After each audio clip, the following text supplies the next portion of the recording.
Welcome to the Talking Transformation podcast. I'm your podcast host, Peter Ahmad, recording from Cape Town, South Africa, since June 2019. The Talking Transformation podcast provides an open and accessible platform for built environment professionals and interest groups to share their reflections and aspirations relating to the transformation of places and spaces in South Africa. It's intended to be a celebration of the individuals and community groups who are supporting formal and informal processes that are addressing the challenges of South Africa's history and shaping the future of our neighbourhoods and cities. In this episode of the Talking Transformation podcast, we change our geography considerably from a South African context to the Arabian Peninsula and Persian Gulf region. Our guest is Mahmood Al-Wahaibi, an urban planner, ethnographer and academic who heads up the OTU, the Oman Think Urban organisation. The OTU is a think tank that blends urban ethnography and planning methodologies to support community engagement and research, impacting on some of the major planning initiatives across Oman at a metropolitan, regional and national planning scale. It comes at a time when Oman is looking to transition its economy away from a heavy emphasis on oil and commodities to a more diverse economy where tourism and an emphasis on the service sector industries are championing that transition. Based out of Muscat, the capital city of Oman, Mahmood and I met almost a year ago when we were supporting the Metropolitan Structure Plan for Muscat. You'll hear it referred to as the GMSP or Greater Muscat Structure Plan. The GMSP is a fascinating case study at a metropolitan scale to address a sprawling, low-density capital city that is bracing itself for significant challenges and changes in spatial, economic, social and environmental terms. It doesn't seek to address the transition and growth in the manner and style that you would typically associate with a Dubai or Dohar as neighbours within the region.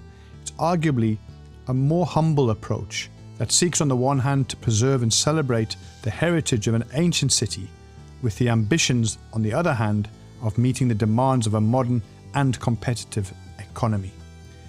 The implications for mobility modes, migration patterns, and existential issues of environmental, climate, sustainability issues have been key considerations in the development of the GMSP, with the public sector, the private sector, and the communities involved. Mahmood was the consummate host in a country and region I knew nothing about. I was curious about the region, the history, the opportunities and transitions that were driving these changes in his hometown and across the country. He was a constant source of information and inspiration, and we have wanted to reflect on the OTU story from our very first engagement via this podcast, and I hope you'll see why. His infectious enthusiasm and his unique backstory, which includes extensive periods studying in Chicago in the United States and more recently travelling to the United Nations in Geneva, made for a really engaging conversation. His efforts via the OTU echo many of the challenges we face here in South Africa, but are being tackled in a very different way with a different expectation and resources, in particular for infrastructure and partnerships. I'm indebted to Mahmood not only for his time and reflections here on the podcast, but for his hospitality and his willingness to share much more than just information and ideas. Certainly the seafood feast outside Rui remains one of the great feeds of the decade. As always, I hope you'll enjoy the episode as much as I did recording it with Mahmood. So it's just approaching 2:30 on Friday the 17th of November. I'm based here, Pete Ahmad in Cape Town, and across the waters, many thousands of kilometres away. I'm absolutely delighted to be joined by Mahmood Al-Wahaibi up in Oman in the capital city of Muscat. Good to see you, Mahmood. How are you keeping and what's been keeping you busy, my friend? Good to see you, Pete. It has been a very long time. I mean, who believed that it has been almost a year exact since we met last? Well, I just got back from the UN in Geneva. I was there for work that is kind of closer to my heart, which is, stuff that goes along with human rights and trying to get some recognition for my own organization, OTU, Oman Think Urban, which I think that we're going to touch base on this conversation. But yeah, I'm fine. I'm just back to my city, man. You're looking really well. It certainly seems that the Europe treat you very well. It's interesting to see you back in your traditional dress. When I saw you in Europe, it was a very different Mahmood that was present in that space. But it's been an amazing year, Mahmood. It's almost a year, say, to the month that we first met, and what an amazing journey it's been. And I really wanted to change a bit of the direction on our podcast for most people who would listen to the podcast here, Talking Transformation. It's typically been in and around the South African discussion, particularly around our cities, our built environment challenges. But what was really interesting to me when I was asked to come into that space and look at one of the projects specific to I think it was the Greater Muscat Structure Plan, we'll talk a bit about that just now, is there are so many, I guess, differences in the countries, but so many of the challenges are so familiar. And I just thought, let's look at a nice contrasting picture, chat to you about it and your experiences there. I mean, tell us a bit about Oman. Most of the listeners probably have never been there. Most may not even understand its geography in relation to its neighboring Saudi Arabia, the UAE, etc. And what does it look like in terms of its urban and rural geography?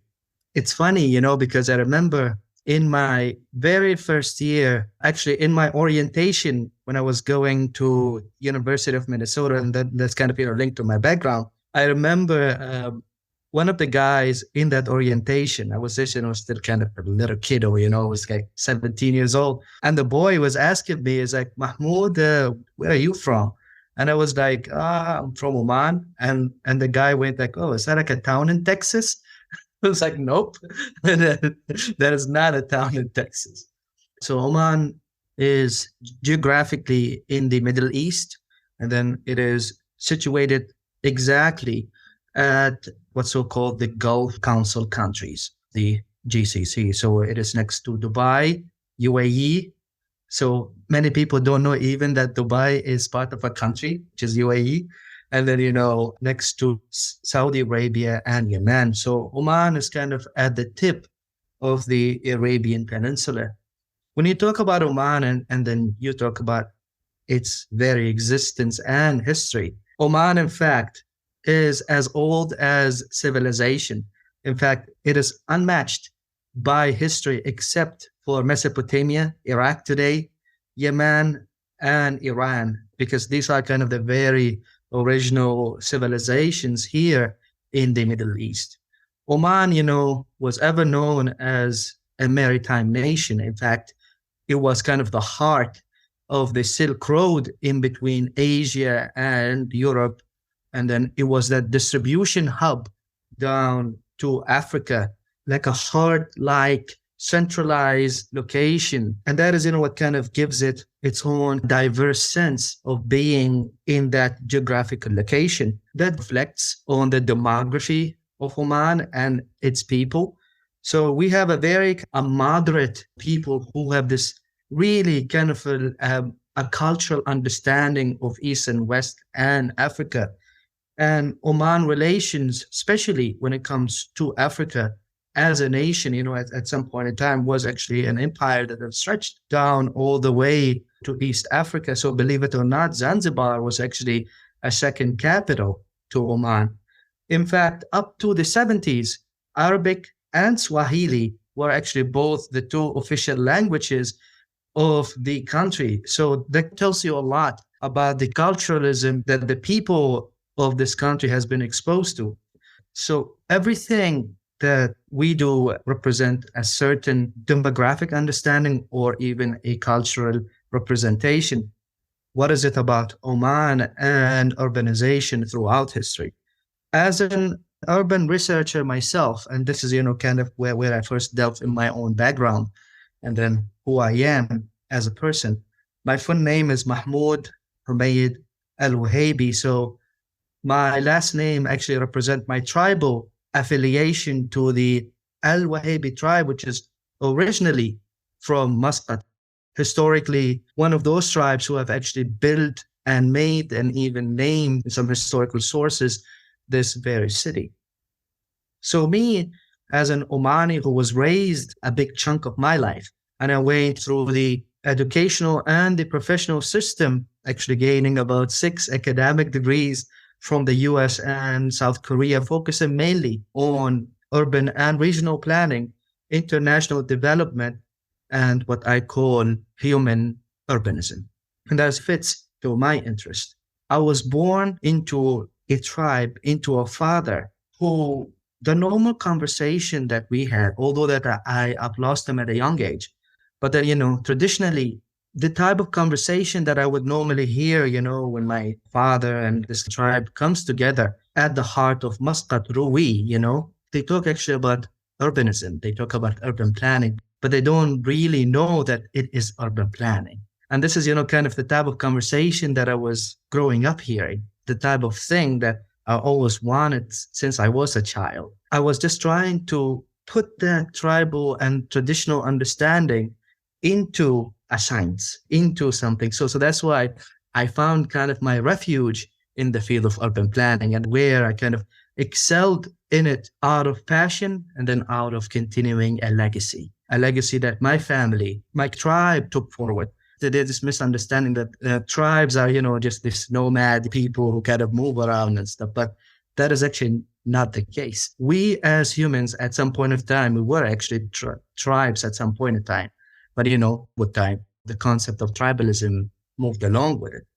With that sort of background, I have actually excelled in my studies and then excelled in my experience. I've got international exposure because of my hard work, and I started actually doing urban planning projects all over the world. I could safely say so that I've done urban projects in about 26 nations worldwide. And that, include, in fact, Oman back in 2018, when I was called upon to be part of something called the Oman National Spatial Strategy, the ONSS. I was one of the major technical leads for that kind of a huge spatial endeavor, because the country and the previous Sultan of Oman, Sultan Qaboos, when he passed away, he has this kind of vision for Oman to kind of carry on into the future, but then with more concern of what we stand on as a cultural hub, a nation that some Europeans actually call as the Switzerland of the Middle East. What is it about this plan to carry that onward? So that is where I put my foot in Oman, being one of the major technical leads for the ONSS. And I take actually great pride in actually being one of those who have actually carried that on. With that, it came my idea that planning is not only a top-down approach. Planning has to go back to its root as in a bottom-up, a community-based planning. And that is where my journey with my co-founder, Shihla, started with OTU. You are a country of about 5.5 million people, and Muscat as the capital, if I'm not mistaken, is around 1.7 million or so people. But what you're expecting is significant growth in the coming decades. And a lot of the planning that you've talked about in terms of that Omani national strategy and things like the plan for Muscat, the GMSP, that Greater Muscat Structure Plan, are trying to do what so many other cities around the world are trying to do, which is to plan for growth in a structured way, but also recognizing that that growth potential, and certainly the numbers you are looking at, are almost exponential growth. What are some of the major shifts in thinking, the diversification in not just the economy, but the ways to house people, the diversity of the tribe? You talked about the different communities that are shaping this fascinating future. The projection of the ONSS, it says that Muscat will reach by 2040 another additional million, meaning that it will be about 2.5 or 2.7 by 2040. So, Muscat currently stands actually at 1.4 plus in population. So, Muscat, it is an interesting city. It is small in population compared to its very geographical footprint. To give you and the listeners, an idea of how geographically spread out Muscat, the city, has been defined by the ONSS boundaries. So it actually spread out more than 48 kilometers. That means it is actually larger than two Manhattans combined in lengthwise. Each Manhattan from tip to tip is 21 kilometers. So two Manhattans will be only In fact, 42 kilometers. So Muscat is still larger in length.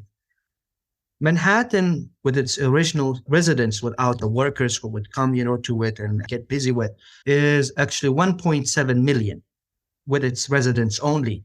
So less than half of Muscat could actually house the entire current population. That actually makes it as one of the least dense cities in the world. Even if we took the historic plan of Paris, it will be way denser than Muscat. That has its own charm, and it has also its own frustration. Being in a city that give you that enough space to live and sit and then be with your own people, but then also give you another form of challenges when it comes to transportation. Public transportation have its own limitations over here. There are some efforts to make it so. It is by far built to be an oil city. What do you mean by an oil city? To me, Muscat have actually gone through eras. And then these eras has been influenced by economic events, political events, and social transformation with time. I see Muscat that have gone through major eras. So let's say the Sumerian era, which I call the mining city.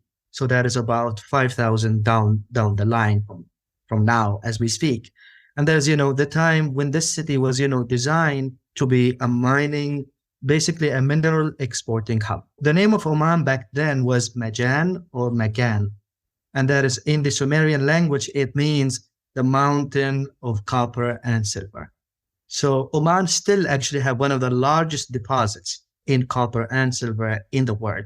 The city was actually designed in such a way that the center of the nation to be mined, and then this city kind of worked as an exporting hub.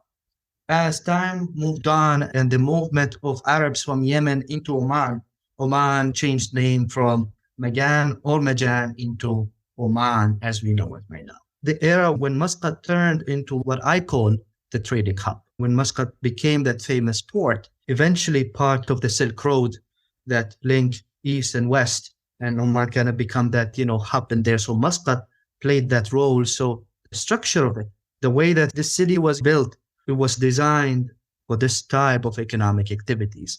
And as you know, also culturally impacted the Omanis who were in contact between East and West, when to me, the Islamic city era started for Muscat City, a cultural/religious event that permanently changed the shape of this very city, where the modern Omani architecture were actually born. So I know that you were shocked about how white buildings are here in Muscat, how certain windows look like, heights are very restricted and so on. So these are actually not a mere coincidence. These are actually a result of that cultural event. The behavior, the very look of the city changed to become this empire capital. So to me, there's another era for Muscat where this grandiose type of architecture came into play. So that's why you see in the older part of Muscat, these posing forts, some kind of amazing landmark type of architecture over there. The Romans, they built all those impressive buildings because there's actually a political statement saying that we are an empire and this is the capital that this empire deserves. That is also another kind of transformation in this very city. The wall around the old city, were actually built to protect the status quo, right? This kind of elite segment of the society were within the walled city, and whoever that is, they were outside of that city. Oman then experienced, or Muscat experienced another transformation, which is our current transformation, which we still stuck at impact, which is the oil boom. And that is, to me, the birth of the oil city of Muscat, led by the late Sultan Qaboos. May his soul rest in peace, because he was kind of the unifying father of this nation back in the 70s when he started this idea of the Renaissance. So in his first speech, symbolically actually were in Rui, in the heart of Muscat. The speech was actually given over there for a reason, because, Rui was actually meant to be the downtown of this very city, kind of the birth of this oil city, where the business should be conducted for this new city. And that's actually where the building for this oil city started. So this massive development in a rate that I don't think any growth in history have ever matched. I know that history did not give Muscat enough justice, but to me, as I dig around historically, I don't think a city have grown like Muscat ever in terms of speed. Muscat grew in 40 years alone, 6 to 8 times of its original size. And I don't think a city ever have broken that record, even the Chinese with their own speed right now. It took US over 300 years to build New York to be the way it is. So it was just massive. Where you build upon the idea that this city serves oil, and then this oil, behavior, meaning that you have a cheap source of energy that you could use for transportation. So roads and so on. So we adopted this American type of planning ideal that laying on the roads and so on. But 50 years have passed since 1970. And then, Oman right now want to diversify away from oil. So there is a new transformation, a new change that is needed for this city to adapt for what we need. So that is why the vision, Oman 2040, and then this ONSS were born. So to be that Bible for Oman to transform. This is where Oman is right now. And this is where Muscat City specifically stands. So it's looking to the future. It's thinking about its past and how those two things can be interwoven.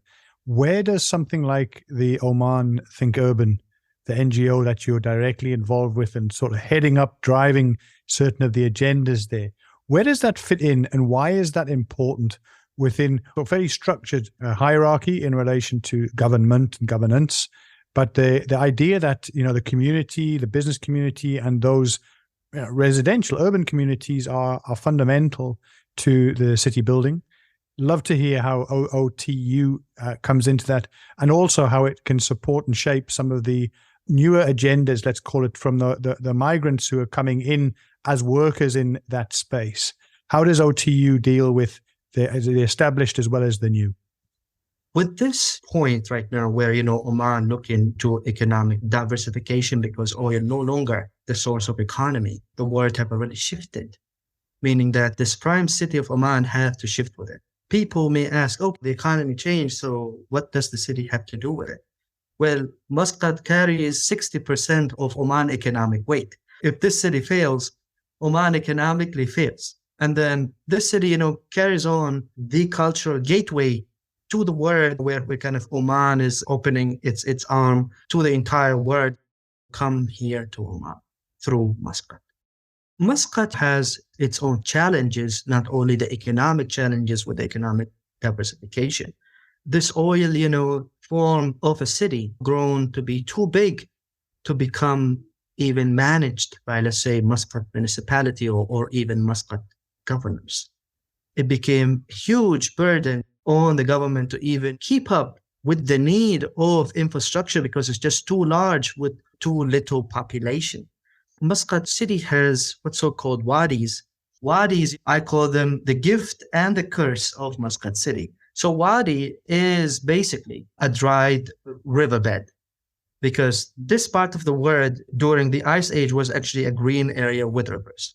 So the riverbeds, remain, but this part of the world is no longer lush and tropical and green. It is a desert right now. So these became, a dried riverbeds, which we call right now wadis. So Muscat has too many of those, cutting it through, because Muscat is in between the mountain and the ocean. To give our South African audience a glimpse of what Muscat looked like, is actually so close to Cape Town, in a way that there's a mountain and there's, the ocean, and the city is right there. The way that Cape Town, port is in fact shaped and so on, it is actually so similar to, Muscat port as well, which we call in Oman Sultan Qaboos port, which is, named after him. These wadis, they flush every now and then when there's a rain weather event. And then with climate change, Oman has been actually receiving more frequent rain than usual. And then actually even more volume of rain as well, meaning that flash flooding has been becoming more aggressive. The city, unfortunately, as it was expanding, it completely disrespected these wadis and started, building on them, building near them, and building in them to the point when flash floods happens in Oman right now, and especially in Muscat, it actually causes a lot of damage. So much so that even in the last cyclone that actually happened here in Oman, there were somewhere between the region of 1 billion US worth of physical damages. The transportation, with a city that being so spread out is not easy. For a city looking to be more business attractive, it has to have, certain transportational elements that give freedom of people, not only, the one who owns cars. So everyone that could move and could access jobs and being able to move between their jobs and then their recreation. To me, one of the most important challenge is that the culture of planning and participation, giving, community a voice within the planning realm. The city, grow too fast, and then it has forgotten, especially the government who were leading all the development and still is, have forgot that it has residents that they should ask, and they should have a voice within these planning decisions, taking them as in people with need. So you would design your product, which is basically the city, according to people need. This missing link triggered me to actually partner up with my co-founder, Shehla Hussein. Both of us actually believed in this idea that a bottom-up approach to planning should be actually there. And this is where we both kind of come up with our crazy method. Remember, there were, people were telling me that, Mahmood, you're nuts. America have done something to your brain. But that have never really discouraged me, neither myself nor Shehla. People actually believed in our idea when we started about 5 years ago. And that is, where we started experimenting with our ethnographic method. What is ethnographic planning method? Of course, it comes from two sources, ethnography and planning. Ethnography actually comes from the Arabic word ethnographia. It is actually a science that was, developed by the Arabs who have actually continued on the work of the Greeks, when the Islamic civilization was in its kind of scientific prime. Ethnography or ethnographia is a science of studying and observing people in their own natural habitat and see how is that environment impact them and then how they impact that environment. And so you could propose surgical solutions. To me, planners are like doctors because we actually try to diagnose a certain urban illness and then we try to find some sort of a solution to it.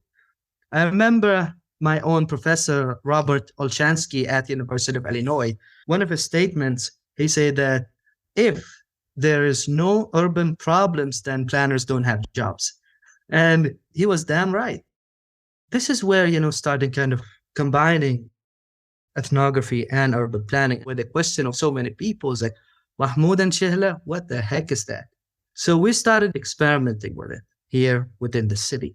Then we started building something out of nothing. After almost 4 years of just piloting that and experimenting that, we finally come up with our own toolkit, how to actually conduct ethnographic studies on the ground. And then we have repurposed that into what's so-called a socio-spatial intelligence product. And that is when the business arm of OTU was born as in a way to fund our think tank activities. And then this is how we get involved in things like the Greater Muscat Structure Plan and so on. This is our story of trying to push boundaries and then trying to see what is the benefit of ethnography. The doubting voices, around us were saying that Omani public don't know how to interact with such urban lingo. They don't understand planning. Regular people, they go to work and feed their families, and urban planning is the piece of their works. For us, we actually went down to their level, observing them and asking them, what is your problem? How is the city is treating you? What you face in your daily life? What you like and then what you don't like? And there's, when we started to understand there are some cultural values to these walls, to these trees, we were actually shocked. Some of the tribal communities in Oman, by the way, Oman is still all tribes. This doesn't mean that we're not a modernized nation. We are indeed. There were this part of Muscat, Ghala village, we were actually shocked that they named their trees, and they have names. They have actually a genealogy for each tree, and then what was used for, and then who owns it, and so on. So it has a certain cultural value. When Muscat municipality, come to cut that old tree because it was infested tree, that local community was opposing it, while, the city was just saying, what's wrong with them? Like, why they don't want us to cut it, but they don't understand the cultural context in which this tree, play a certain thing over there.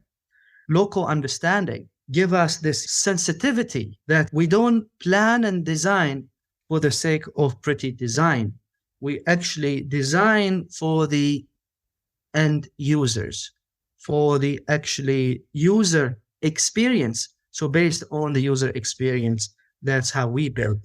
And then to me, most of the planning failures from my own international experience has been, governments pushing to develop a city, to develop a place without asking people. So it ended up building a place, and people, they'd be like, we don't need this. Look at some of the failing examples, supposedly the new capital of Myanmar, which was never used.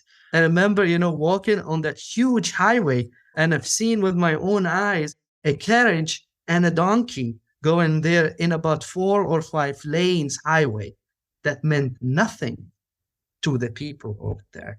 So this is, where kind of our idea were, born, because to us is that this next transformation of the city have to happen with its own people, not away from it. And then this city has been always, since the discovery of oil, relying on those foreign faces. I am myself a product of Oman and the US, so I cannot, discriminate against my own self. I understand both words.